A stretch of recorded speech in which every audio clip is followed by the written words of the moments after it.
Hey, welcome to the 160th episode of the Sawdust Nation podcast with your hosts, Nap from Nap's Naughty Works, Josh from North Country Woodworking, and myself, Nick from NPG Creations.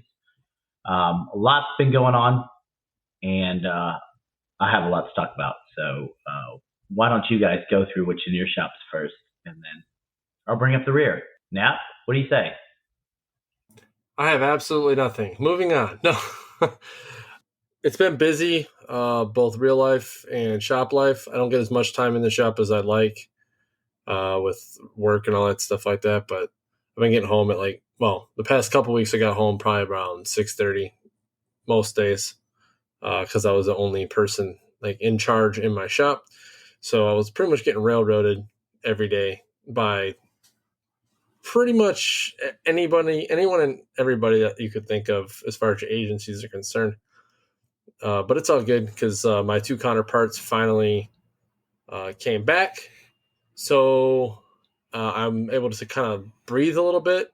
I've been able to get some stuff done. I've got a couple small jobs. I finished that Tech Sergeant release stuff. I got those two. Honestly, they were easy. So it was not a problem. But I had one of the chiefs reach out and get an after the fact memento because one of the members did show up and just didn't RSVP. So I just got to make one more of those Tech Sergeant coaster things that I came up with. It looks like one of the shadow boxes I thought I was making is not going to happen because I saw the person's retirement and they had a shadow box. So that's getting crossed off the list. Thanks for the heads up. Oh, that's a burn. Ain't that a burn? Yeah, no kidding, huh? A little bit, whatever, man. Do you know him? I mean, I do. So I'm going to call him and be like, yo, what the hell? But that's another conversation for another day. It's really not that big a deal, honestly, because, I got so much stuff going on in real life that shop time is going to dwindle a little more. Eventually, something's going to have to give, especially with upcoming events in the December timeframe. I'll talk a little more on that here in a few. But I'm making my first mallet currently, all off the CNC. I realized that I messed up and forgot that the wedge that I need to make out of Purple Heart needs to be the same thickness of the handle. I guess you call it the split, because it's one of those ones you take a wedge, throw it in there, you hammer it in, a glue hammer, and then it spreads it apart, keeps the handle in. For the patrons, here it is. It's for show, not for actually hitting, because, you could hit something with it. You probably wouldn't use this on a project, but it's definitely for a going away. So I honestly don't know what this wood is on the outside. I bought a bunch of wood from this guy, and he gave me a random couple live edge pieces. I'm pretty sure this is elm or canary of some sort. We should take a photo of that, post it on the Sawdust Nation podcast page, and have someone identify it. We'll see if they can, because I ain't gonna lie, it almost looks maple-ish, but because it's pretty white, honestly. I'm interested to see how it finishes, if it yellows up or if it stays a little whiter. I have the walnut and the Purple Heart accent, and just going with my traditional. I like to just use random pieces of wood to put things together. I made a mahogany wood handle, all off the CNC. So now I'm just waiting for that Purple Hearts piece, like I said. But in the meantime, I'll laser etch the mallet faces, and I will get everything sanded nice and smooth. So that way, once I put this together, I can glue it, tap it, oil it up, call it a day, send it on its way. That's due Friday, which I'm actually I'm a lot further on that than I actually anticipated, which makes me pretty happy.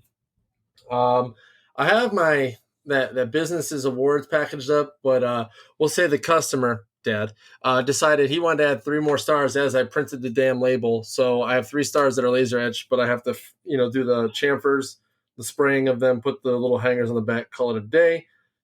So those will be on their way. Hopefully, let's say Tuesday, so Thursday. I have 2 other projects. I have a master instructor badge I got to send to Lackland. Or not Lackland, actually. He was at Lackland, one of my old customers, but I think he's in Maryland, because I did a Tech Sergeant release thing out of the shape of Maryland. And if you don't know, Maryland's a very odd shape. So the stripes aren't very large because for what they paid, they got a decent sized plaque, but it's got the Capitol building with some stripes, line number, whatever. Those two will be on their way probably tomorrow, so I'll probably package those up right after the podcast just so I can get them the heck out of my house.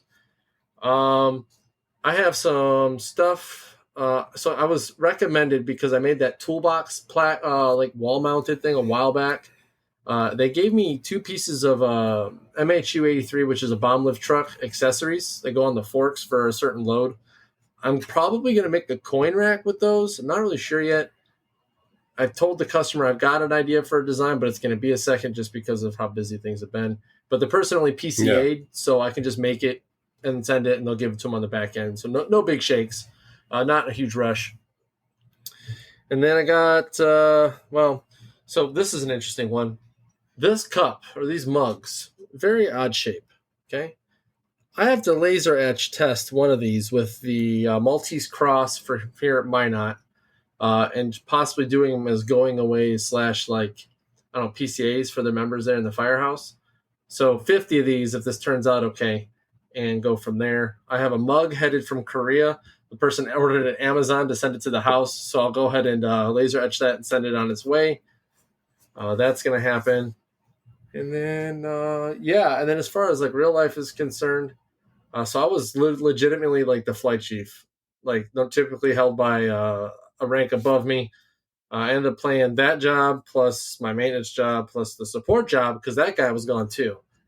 And then, just all the other odds and ends. I learned really quick that I have boundaries still, even though I'm in that top tier. I realized real fast I'm not supposed to do certain things. Nothing bad. Let's just say I reached out to some people to figure out if my dude had an assignment since he had something pending for like weeks. And we'll just say that my boss was not, he wasn't like mad, but he wasn't thrilled either. He's like, yeah, next time, how about you let me know you're doing that? I'm like, but you told that guy he could do it, so why couldn't I do it? Either way, at the end of the day, I got the answer I wanted, and they say, if you're not getting yelled at, you're not doing your job. Well, I guess sometimes that's the case. Other times it's like if you're getting yelled at, you probably aren't doing your job. Better to ask for forgiveness than for permission. Yeah, so I did find out the answer from my member, and they're extremely happy. So there's that. So I don't remember if I mentioned this or not. Previous podcast. So August 1st, so in like 2 weeks, I find out if I'm having a boy or a girl. You heard me right. I'm having another child. No, it's probably not going to be a boy. This one's kicking Sarah's butt, man. I'm pretty sure this is a girl. And if it is, well, I'm screwed. But when I say like things got to kind of, calm down, I think when I have this next child, something's going to have to go or at least take a pause for a minute. So there might be a moment, Josh and Nick, where I might have to step away for a moment just because I don't know what that's going to look like. New baby, I got a son who's going to be going to kindergarten. He's going to be doing, his sports and things. I don't know what that's going to look like. I really don't. I know the shop life's going to pause, not hard, but I'm going to probably not take as many jobs because I'll have something more important to do. So we'll see what happens with all of that. But in the meantime, tomorrow is a weird day because I'm going to a board tomorrow for an award. I'm not too excited. I hate sitting in front of people and talking about things, especially when you don't know what it's going to be about. So interesting. Wish me luck. We'll see what happens. Other than that, that's what I got going on in the shop. What's going on in real life? Josh, what you got, man? So I've been spending a lot of time over at Ben's house doing some work with him. We got his laser lifted to a good 9 inches off the ground. So now he can actually utilize it without having to bend over and hurt his back or, hit his head, what have you. So we got that on a platform, nice and sturdy for him. And we set up a clamp rack, a couple gauze clamps on one wall, started organizing the shop. We taught him a whole bunch of laser stuff. Got him set up pretty well over there. He helped me with a class project. So we 3D carved our occupational badge and then set that up with some acrylic. And basically, we'll be sending that tomorrow during our graduation. And then I'll be off back home right after. Probably going to leave right from there. So that I'm basically wrapping everything up. I'm actually packing everything up tonight as much as I can. So tomorrow I can basically check out, go to class, get my certificate, and then start heading home. It's been a great time here. Nice hanging out with Ben, helping him out. I got to go see Ducky today.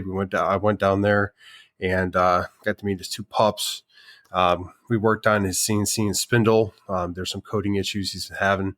Didn't really get too far as far as helping him fix it, but we definitely narrowed down what he actually needs, and he's in talks with Daniel's team right now to try to get that fixed. But man, he has a beautiful shop, well laid out, has all the power he asked for, the land, everything. And his wife, it's just amazing time down there. Walked away with some canned goods and full stomach, so I can't complain. It was a good time. So thank you, Ducky. It was definitely worthwhile driving down. I would try to meet up with as much people as I can. So I met with Stan, Ben, Ducky. I didn't get to go see Joey, unfortunately.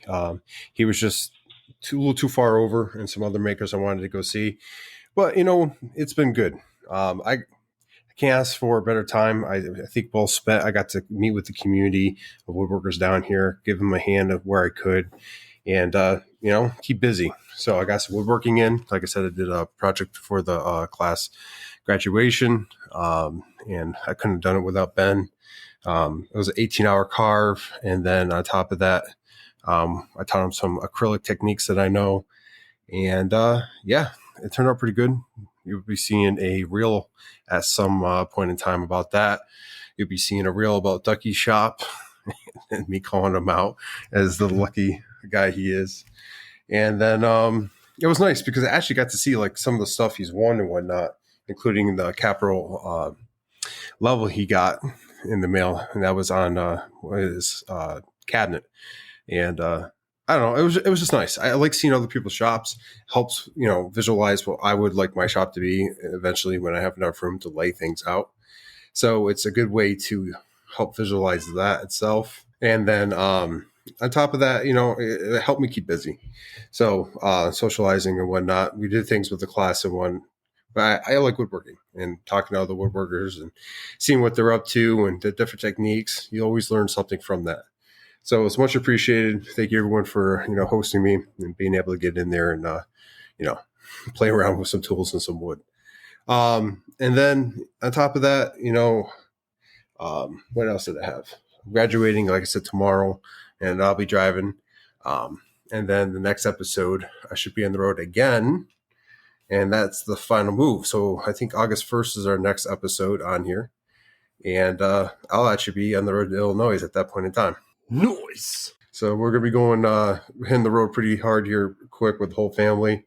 Got, 4 or 5 days to pack up the house and get it cleaned and get out of there. It's going to be busy, but you know what? I got a family coming down. It's going to be a team effort, and we're going to get it done, taken care of. So, other than that, have a lot of stuff going on the military side. Some good, some bad, but it all happens at once, it seems. But that's about it. Happens in threes, Josh. Happens in threes. Always does. It does. It always happens in threes. But you know what? You gotta take it with a grain of salt. Fix one issue, move on to the next. Yeah. It's the only thing you can do. So with that, let's kick it over to Nick and see what he's been up to the last couple weeks. Real quick sidebar. I'm harnessing my inner Nick right now. What's his name? Asked me 17-inch 2 horsepower bandsaw 40th anniversary edition Grizzly. And I was like, oh, that would be pretty awesome. He goes, so freaking tempting, and it's in a good value right now. I sent him the Count Dooku. Do it. So wait for him to tell me he bought the damn thing.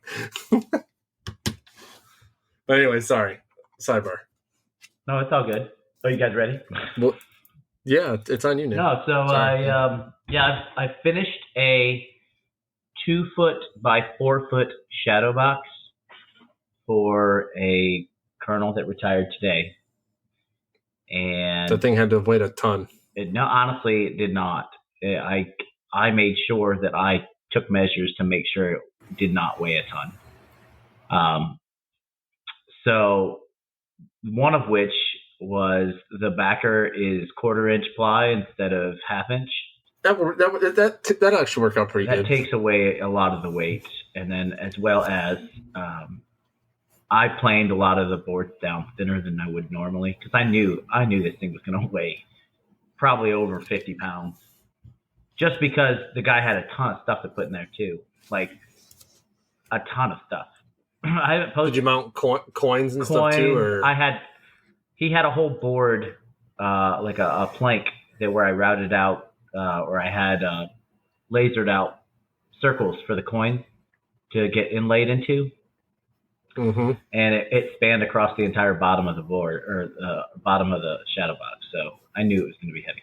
And I used 1/4-inch plexiglass for it as well. It's because of the amount of the gap with no support. Well, the width of it alone. If it was to just stand up, it would sag, or it would I just didn't want it to get 1/8 inch is good for shadow boxes that are regular size, but I'll go 1/4-inch or just thicker than 1/8 inch when I'm doing huge projects like that. The last thing I need. And you got that from Maker Stock, right? Well, there's a story about that. So I was finishing the thing up the night before. I was going to drop it off the next day, and I went to go spray Windex on the glass to just clean it off and get it ready to go. And instead of my spray bottle of invisible glass, it's a spray can, I grabbed the liquid adhesive and sprayed it all over the glass. I know. I know. So, I mean, you dork. It cost me $100 to get a replacement piece of glass. And the very next day, I had to rip the shadow box apart from the bottom and slide the new glass in. Take the old glass out, slide the new glass in, clamp it, get the glue good enough, and pin nail it up. And it already had finish on it too. And it was like, here we go. So I dropped it off though. The family loved it. The entire family was at the house. They loved it. And gentleman retired today. And I will post pictures up on my Instagram. But yeah, I kind of haven't posted it because the guy I wanted him to retire first. But he was a referral from Mr. Hilt from Hilt's Build. Yep, old chief over here. Yep, it was his old boss. So. Oh well, there you go. Yeah, and he messaged me. He's like, "Hey man, I saw the shadow box. Great job." And I was like, "Yeah, you have no idea how big of that thing has been." And besides that, the engineering standpoint of it, like trying to cut out as much weight as possible and still make it be structurally sound, is a difficult thing to do. So I have a question for you. You said it's 2 by 4 foot, right? 2 foot by 4 foot, yeah. So okay, so you had the tile, correct? No, it's not this is a full bird. It was just a rectangle. Oh, okay. So there was no this wasn't in the shape of a bird. It was just But I did put elements on there. The gentleman wanted the half Arnold star with the wings, so I used my OMTech to cut out those shapes out of different species of wood, and I put it together and I lacquered it, so it looks really nice. And then the whole top, all the way across the top, about 5 inches tall, is a piece of cherry wood that has the gentleman's name, rank, and dates of service. On the left-hand side of that is the half Arnold star. On the right-hand side of that is his AFSC badges. So he designed the thing 100% with me on Zoom. I was talking to him, taking his ideas down. I designed everything in Lightburn. I shot him a mock-up of what it would look like, or, basically what it would look like in Lightburn if it was built in Lightburn. He approved it, and I built it. So anyway, it was a good time. Well, at least that job went well. Well, I would say it was a success. I don't think I made my profits got slashed because of that glass incident. But I mean, what are you gonna do? You're buying thick. I wish plexiglass was cheaper. I had to go to Home Depot. My kids hated me because they were like, "Why we got to go to Home Depot again?" I'm like, "Shush, get in the car." Because Dad's a moron. That's why. That's not all that's been going on in my shop. I've been slowly but surely getting other projects done and out to customers. I made a little makeup compact curly maple. It wasn't really a makeup compact. It was just like a foldable gift with hinges. Oh, okay. Right? So the top had the logo of the organization on it, and you flip it up, and then the inside was inlaid a coin, and on the lid, it was like a quote or something like that the person wanted. So I made that out of curly maple. They really liked it. So. Oh, that's cool. And obviously a few other gifts that I can't remember at this time. I'm literally just plowing through these things, trying to turn them out as fast as possible, but still maintaining the quality. I got some things delivered today. I don't know if you guys can see that behind me. I have quite a few boxes from Onefinity that were on my front porch when I got home from work today. Gotta love wall decor. Yeah. Anyway, so there they are. I'm going to go ahead and build it on my Avid just so I can at least use the Avid for something useful. And I mean, it'd be more useful if you could actually get it to fucking run. I mean, yeah. To get it to run. But this will only take like an hour to put, like not even an hour to put this together, right? I'd say for the old Journeyman, it took like 45 to an hour. Yeah. For that one, it's probably going to take you maybe closer, I would say hour and a half, because if you don't have the know-how, it's not hard. It's not like the Avid, but it will take a little bit more than what you think. Okay. But this one has the big old controller for it with the touch panel and all that stuff, so I'm excited to get it out, start rubbing my wiener on it just to claim it. I'm actually taking it to Austin at the end of August for the woodworking convention that Daniel is going to. So I'm saving him the trip of bringing an entire machine with him. So that's going to be fun. But yeah. Well, it's not too hard. It's not too hard to obviously take with you, because we kind of proved that at Workbench Con this last year when we literally took it apart in 3 or 4 pieces and just loaded it up in the back of his truck. So I mean, yeah. Absolutely. I mean, if anything, I would just hit up Daniel for any kind of advice as far as moving. I mean, he's already done it back and forth. He might have some insight. Well, he's sending me. He is sending me a list of the items that he had put on the CNC machine. You know what I'm saying, like the add-ons, so that when I do bring it, it will be fully equipped with all the PWN stuff. This way, I can, it'll be just like his machine there, though. You know what I mean? We'll run carves on it and all that jazz, and it'll be good to go. Hopefully we'll run carves. I don't know. Like it wasn't really that loud, was it? When we were there? No. But I ordered that the last day of Workbench Con. That was March. What is it? July, April, May, June, July. It took 4 months to get it. So for any of my customers, well, it was backlogged. And on top of that, I don't think they were shipping at that time for that particular one. Man. They weren't. So you figure a month or two for that, and then backlogged.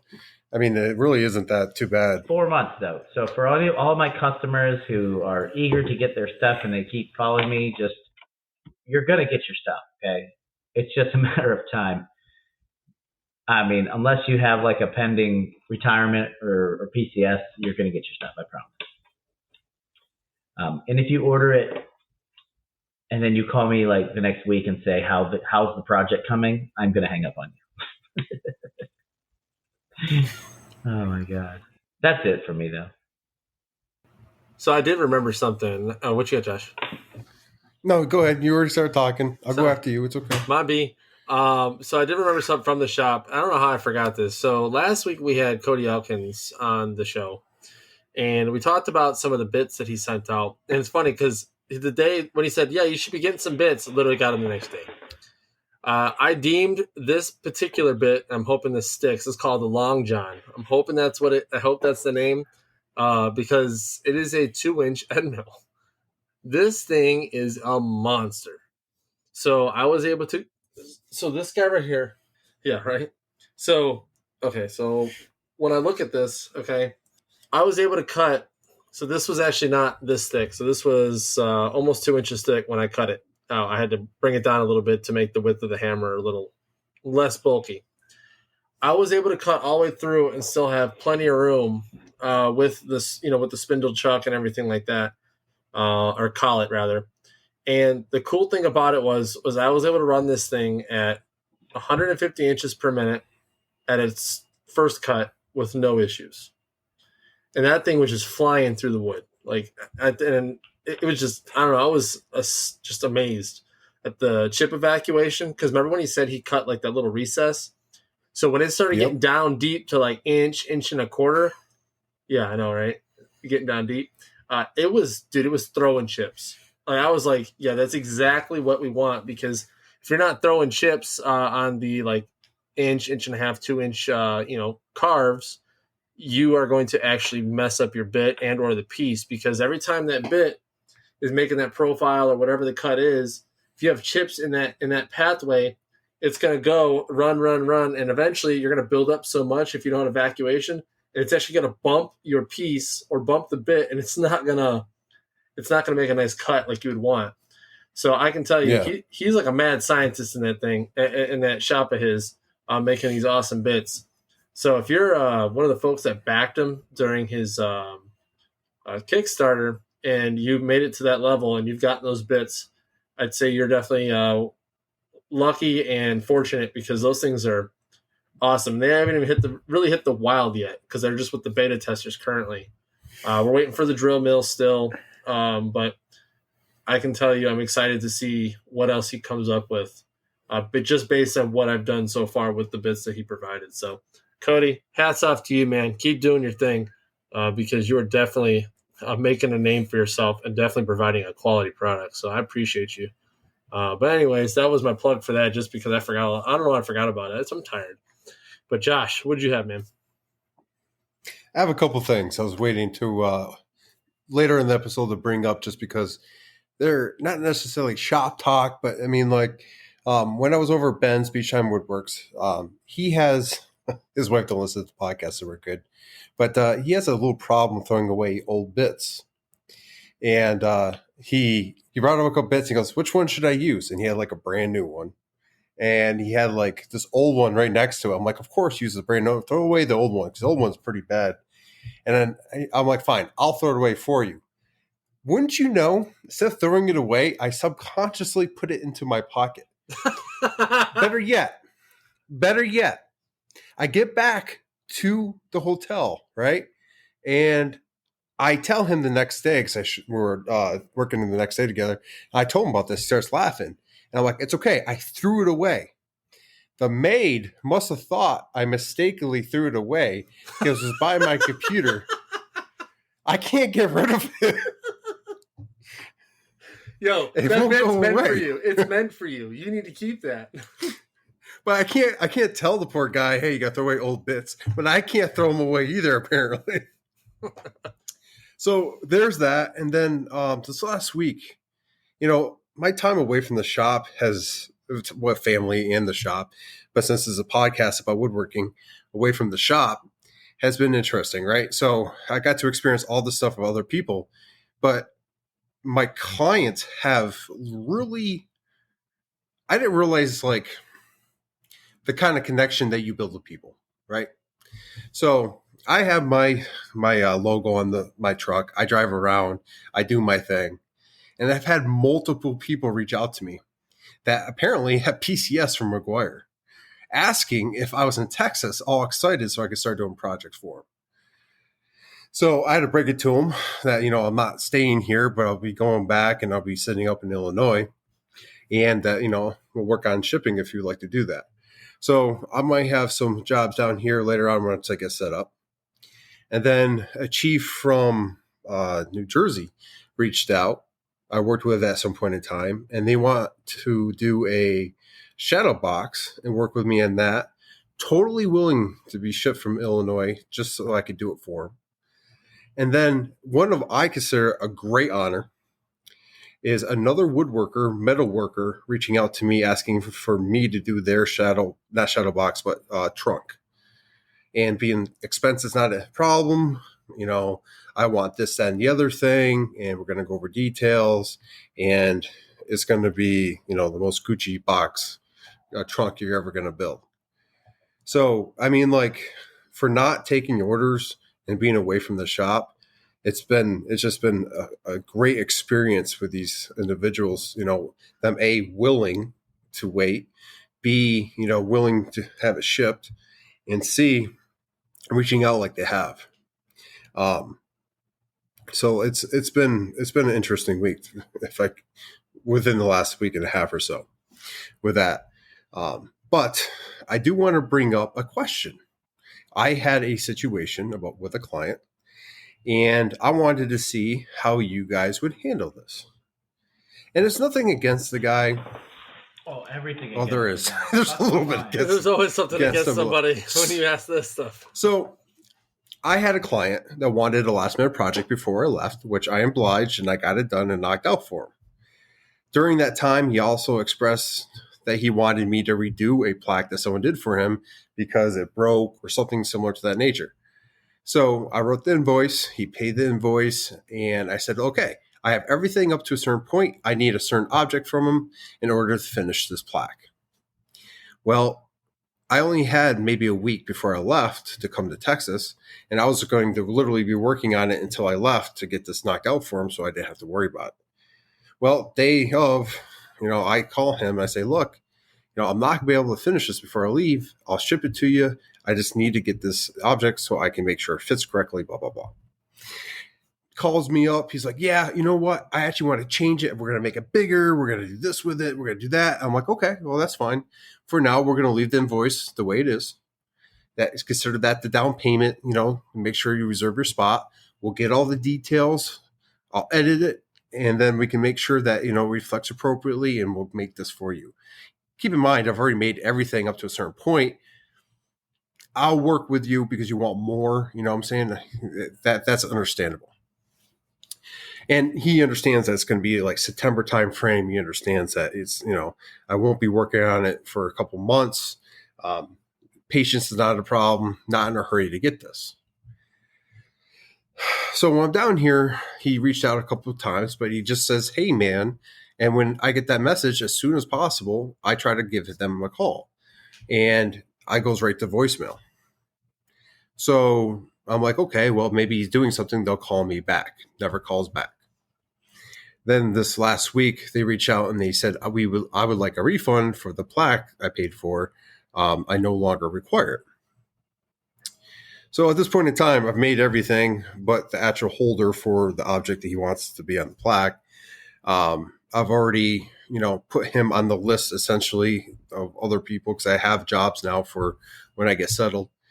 And I respond to him. I'm like, look, unfortunately, you're not going to be able to get a refund at this point in time.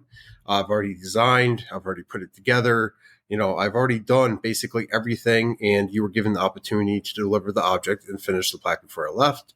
You've already agreed to the obligation of waiting. Like, all this has already been done. If you like 50% of the original price as a shop discount or a money toward another project, I'll be happy to give that to you. I didn't call because, 3 other times I tried to call, I went right to voicemail directed. So I sent this in a text message. I have not heard back from him. Would you have dealt with this differently? Did I handle this appropriately in your eyes? Or just would you give him the money back and said, you know what, loss is a loss? Well, I'd say that dude ain't getting a refund. Sorry. Because at the end of the day, you already started the project. He paid for it. You started. And whatever you made is customized to that customer. Now, mind you, if it was something that is we'll call it regiftable, okay, or reusable later, okay, you get your money back. Not a big deal. Like if it was like a promotion release thing, and it was and you didn't laser etch anything on it, okay, cool. You get your money back, whatever. But this is customized to that customer. They agreed to the terms and conditions upon the original proof and conversation that you had. He then wanted to make it bigger. That's his own damn fault. At this point, he should have realized. I didn't charge him anything for that. I was going to wait until we got all the details, and I was in a place I could create that. Right. But no, and I get that part. But the original money spent was for the original product you started. You didn't charge him any more because you wanted to wait until all the final pieces were done. Okay, cool. Got that. No big shakes there. That was good on you. But with the original price of the original custom piece that was asked for, that's already been pretty much made, sorry, homie, you ain't getting the money back. I've already wasted material. I've already wasted my time. I've already done all the programming, all the things. You're not even getting a 50% discount on your next piece because you just, one, wasted my time, two, wasted my material. So, no, you're not getting money back. Sorry, you're just not. So that's my take on it. I haven't had to deal with that, fortunately. But if I do, I will stand by that. If I started on your project and it's custom, you're not getting your money back. So, well, more so, some other details is I had to take patches that he provided and did, make them into SVGs. And that included, from scratch on this one particular patch, because I couldn't find it nowhere. So I spent a little time designing on this thing too. And, I'm getting better, but I'm not, I can't do it in 10 minutes, especially a bad SVG or a bad picture. You know what I'm saying? So, right. So, no, you're running the wrong here, Josh. I don't think so. Nick, what you got, man? I guess it depends, really. It's all relative to who it is, how you've interacted with them in the past. Are they providing you more business down the line? Like, is it an organization? Or is it? No, it's not. It's an individual. Yeah. So what I'm saying, like, that matters to me. Like, I had Security Forces Center ask for a refund on something that I hadn't made yet, but I still had designed it. But they have so many other orders in the queue that it's like, yeah, of course I'll give you a refund, guys.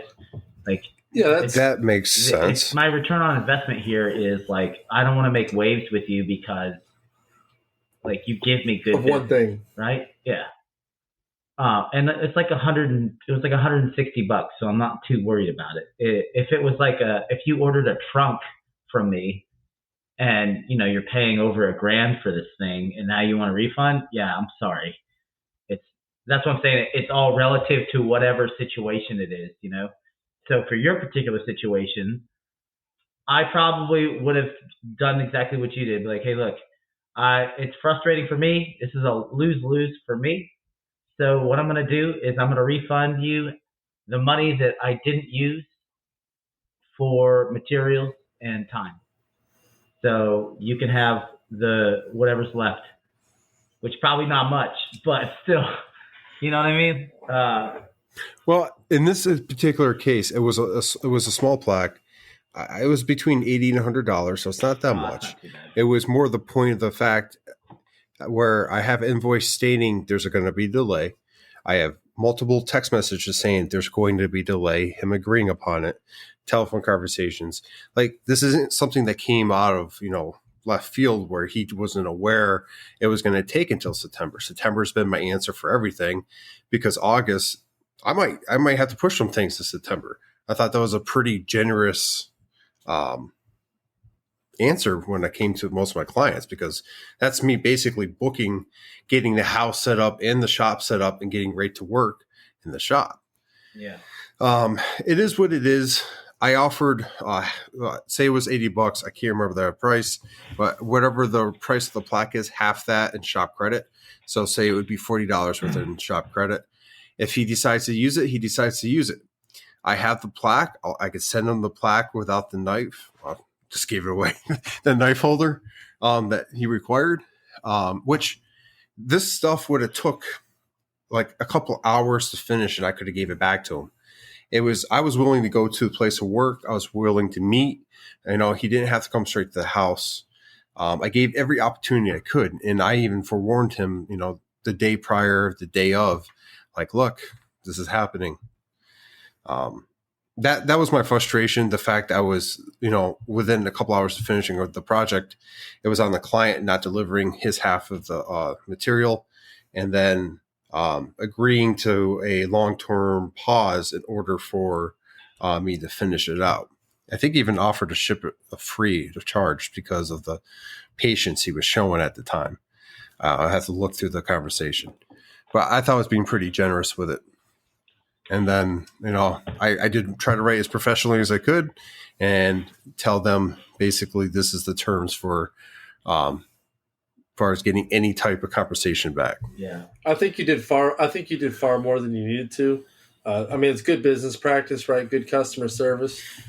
But in this particular case, based on the interactions that you said you had, and Nick made a good point, return on investment if it was an organization. But it's a single person, custom plaque for that person. Nick, I think you're nail on the head as far as maybe money back that you didn't use, all like $20 of it. And, you know. I mean, honestly, though, if they want what I had already made, I would have given it to them. You know what I mean? Like, hey, I'll give you what I have, and I'll give you the rest of the money back. Or the money that I didn't use back. You know what I mean? Because you're not going to reuse that material. That money's already spent. And if you did refund them, that's out of your pocket now. So you contacted me. I did say to him, I'm still willing to complete the project. Like, I'm not saying this is all you're getting. I'm not completing your project. Do you understand that I just basically said, if you... Yes, it's another military member. Yeah. Active duty military member, Marine.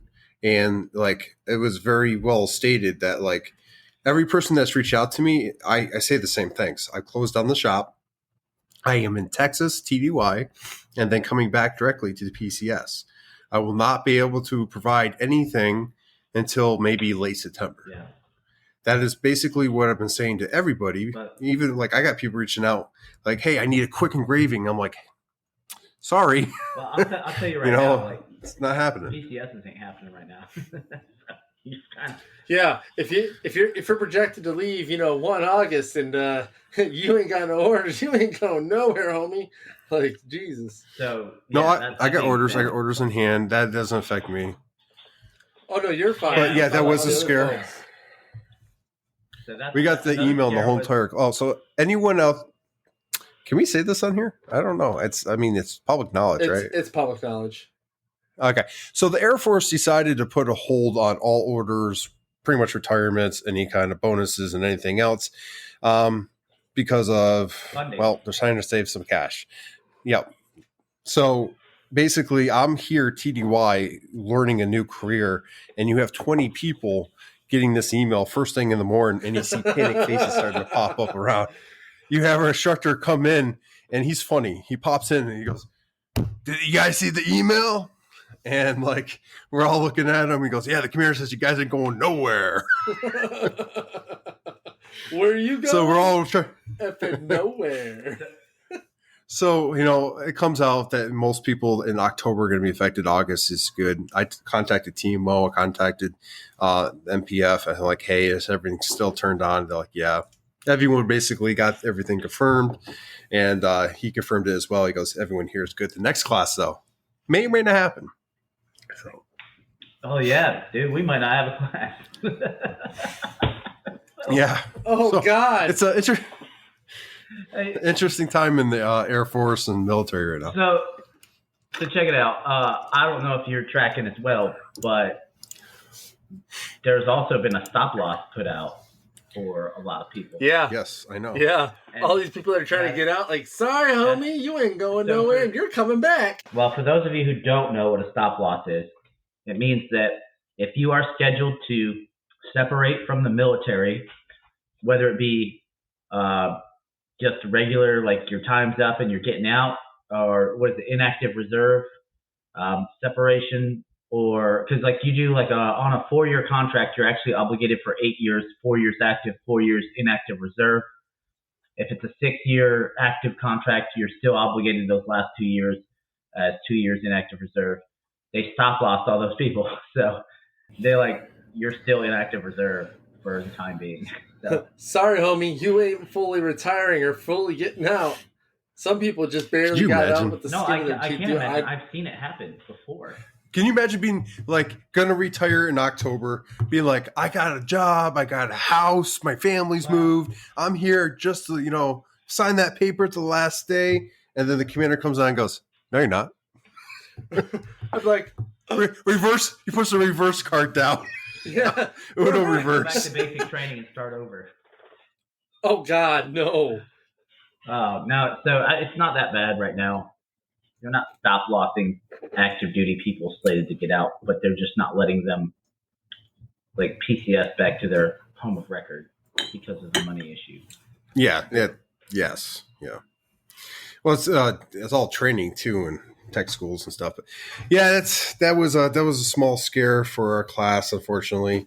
Last week was hell. I'm not gonna lie, it was a hell week.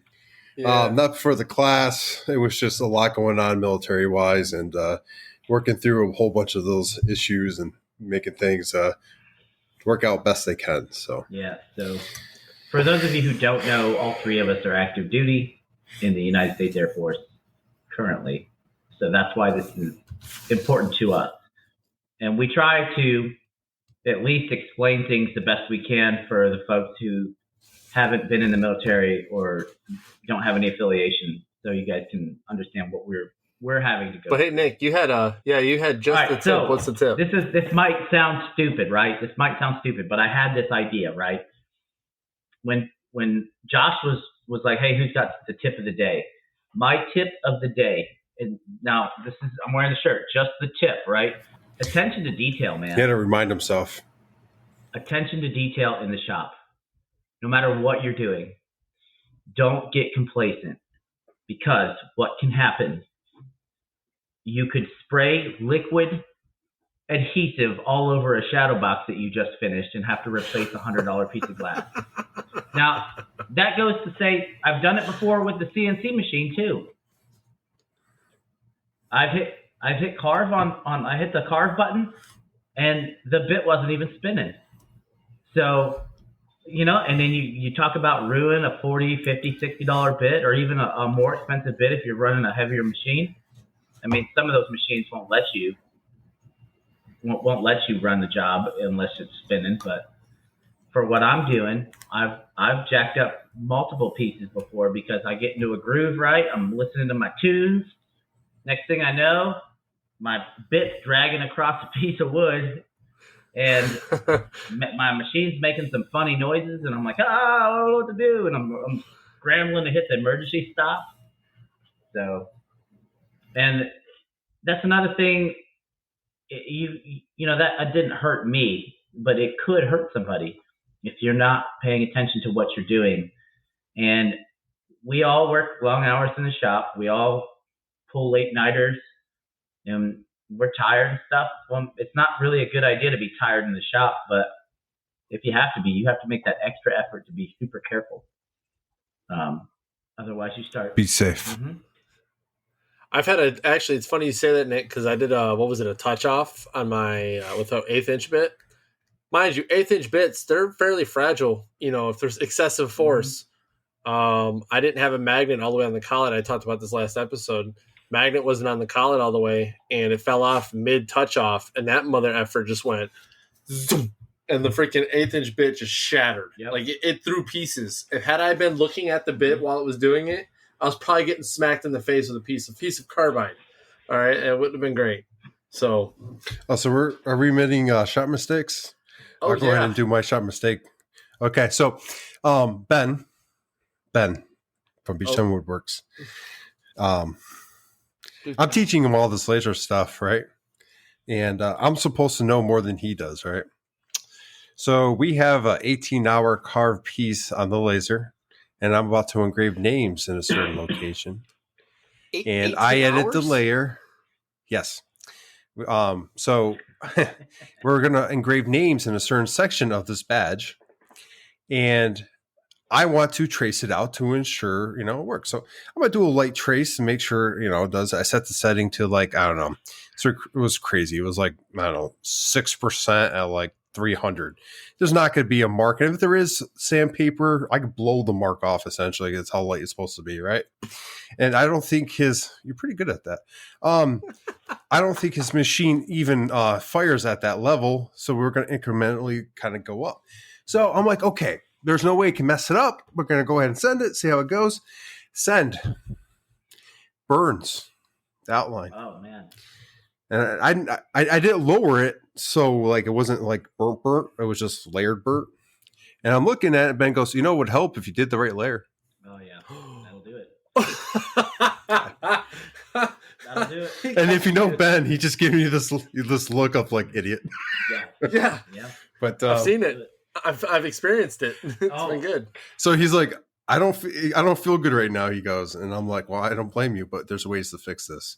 So as that happened, I realized quickly that the where we're trying to engrave, I would need more clearance to put the names. So what we did is we cut out acrylic, engraved the names on the back, and then placed it on there, and you can't even see the burn mark anymore. So like a feature that's, once again, turned out better than what we planned. But like it was one of those things where that happened and he's like, oh, my stomach, I don't feel good, I'm nauseous. Yeah, I hear you. Now, this is where you could definitely tell two different people. So we hung up all these clamps on his wall. They were up there for at least 24 hours or more. And I was out there in the shop and he goes inside, and I don't know if it was because the heat banging on the wall that the clamps are on and then the air pressure changing when he shut the door. But one of the clamp holders fall off, and there's me trying to protect his laser in the way clamps falling all over me. So, yeah, it was an interesting weekend, but we had a good time. So I want to bring up, do you remember when we had Daniel Dunlap on? Yeah. I know when you had him on, but I wasn't here. Do you remember the whole banter when he busted my stones about running my miter gauge into my saw stop? Yeah. He did it too. He did it too. It was fairly recently too. I was like going through and I saw one of his stories popped up or whatever. I was like, you were making fun of me, and now you. So yeah, well, hell, I did the same thing right after you. Not even a couple days later, I was like, yeah, but you didn't say anything. See? No. Yeah, of course you're not going to say anything. Yeah, you pulled a me. It's all good though. But hey, but real note though, like that.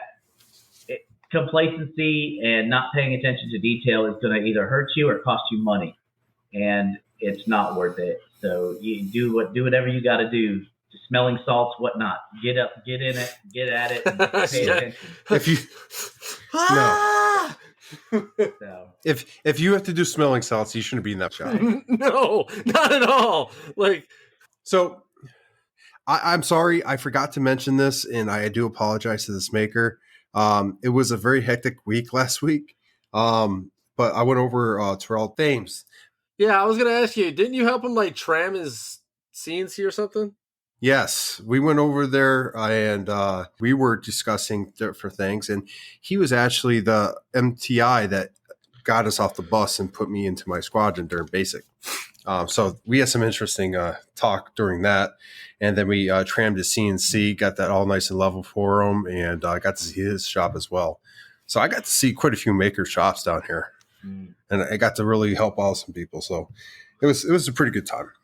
We had some hamburgers. It had Ben over, and it was just you could see it. There's a reel up, basically. I'm trying to do reels of everyone I visited, and then probably a mashup at the end. But yeah, it was a good time. Nice little barbecue. Got some shop time in there, and got people's equipment up and running and ready to go. So, well, all right. On that, let's go and wrap this sucker up, eh? Yeah, do it. Yeah. Hey, nap, earth to nap. Okay, I'm back. Bro. Hey, Nap's taking a nap again. Yeah, I was literally taking a nap. Mentally, I'm freaking smoked. But hey, so keep taking care of each other, folks. You never know what's going on in people's shops, what's going on in their lives. I can assure you there are a lot of folks that I know that have gone through some trials and tribulations, especially recently. And all I can say is be there for them. It's not always just about the shop. Sometimes it's about the personal life too. But as far as the shop is concerned, Josh, you've definitely shown what it is to be a maker within the community as far as helping folks out. And some of us can only do it via messages and whatnot and phone calls, but you definitely answered the call when folks needed you down there. So way to go. Why did you do it? Yeah, right. But yeah, just keep taking care of each other. Keep helping each other out. Makes us stronger. That's all I got. I'm ready to go take a nap / sleep now. Stay safe out there. Make sure you are paying attention, and don't do anything I wouldn't do, which isn't much. But that being said, take care of yourselves and each other. Until next time. Thank you, everyone, for listening to the 160th episode of Sawdust Nation podcast. For those that I got to go see while I was down here, thank you for the hospitality and all the fun I think I've learned something from everyone down here. Hopefully they learn something from me. Community strong. This community is very strong, and let's keep it that way. So if someone reaches out to help, even if you're not confident in your answer, tell them what you know and just let them know that, you might want to do further research. It's okay not to know everything. With that, go make some sawdust. And this is Sawdust Nation Podcast out.